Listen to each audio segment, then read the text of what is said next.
I'm Bonnie Addario, very lucky 8-year lung cancer survivor. The story here is there was no molecular testing 8 years ago.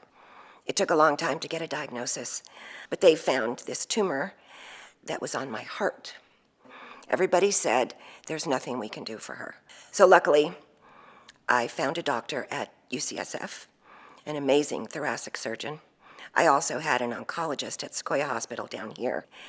And together, they sat me down and told me that good news, bad news. Good news is we can operate. The bad news is you're going to die one way or another, and the surgery is really ugly, and you may not make it off the table. So of course I said, let's go, because the option B wasn't an option. I had the surgery, and then I started investigating lung cancer. And I had never really put two and two together, but my mom had a brother and a sister that both died of lung cancer. My mom, interestingly enough, was diagnosed after I was and subsequently passed away.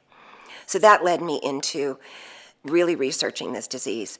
I found out in very short order that the 15% survival rate for lung cancer has been the same for 45 years. That number has not budged at all. So I decided I was going to start a foundation and do something about it.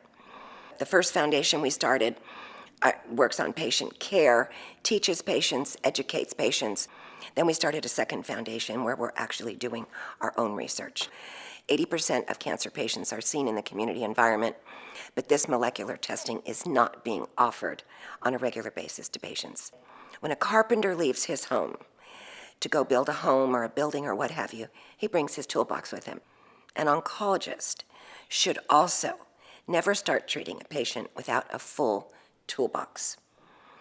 We need to work very, very hard on making sure that oncology groups in private practice add molecular testing to their toolbox.